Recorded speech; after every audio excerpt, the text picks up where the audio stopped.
Serial Anupama में आज वनराज और काव्या एक दूसरे से अकेले में मिलते हैं और अनुपमा उन्हें रंगे हाथों पकड़ लेती है। अनुपमा को समझ में नहीं आता कि वनराज के अंदर अपने किए की थोड़ी भी शर्म नहीं है और यहाँ पर वनराज कॉलर टाइट करके काव्या से अकेले में मिलने जाता है। आज के एपिसोड में आप देखेंगे कि यहाँ अनुपमा की फ्रेंड आएगी, यहाँ पर देविका आएगी और अनुपमा से बाहर चलने के लिए कहती है।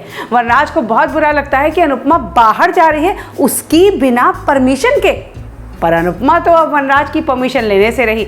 उसे पता है कि वनराज से अब पूछना नहीं है, वो डिसीजन लेगी उसे क्या करना है। यहाँ पर वो बिना पूछे घर से बाहर जाने की कोशिश करती है तो वनराज को बड़ा गुस्सा आता है, लेकिन देविका यहाँ पर कई सारे कमेंट करती है और देविका के साथ यहाँ पर अनुपमा निकल देती है। वो बाहर जाती है, देविका और अनुपमा थोड़ा बाहर बैठते हैं। वनराज को लगता है रात होने वाली है और अनुपमा उसकी परमिशन के बिना बाहर, और वो बाहर है तो घर का काम कौन करेगा, ये सारी चीज़ें होती रहती है। और वनराज सोचता है कि वो अनुपमा को सबक सिखाएगा, कुछ ज़्यादा ही उड़ रही है, मुझे आंखों ही आंखों में घूरती भी है। वनराज को लग रहा है कि जो डरी सहमी रोती हुई अनुपमा थी वही वापस लानी है।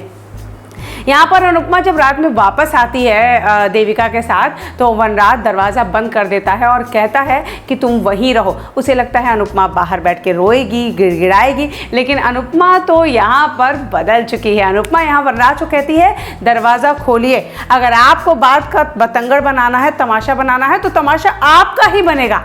ऐसे में वनराज घबरा जाता है और दरवाज़ा खोल देता है। अनुपमा अंदर आती है और यहाँ पर उसे बातों ही बातों में ये पता चलता है कि समर को भी अपने पिता का सच पता चल चुका है। यहाँ पर सबसे बड़ी बात, नंदिनी यहाँ पर आज अनुपमा के सामने बहुत बड़े सच का खुलासा करती है कि जिस दिन आपकी शादी थी उसी दिन वनराज अंकल और काव्या भी मंदिर में सुबह शादी करने वाले थे।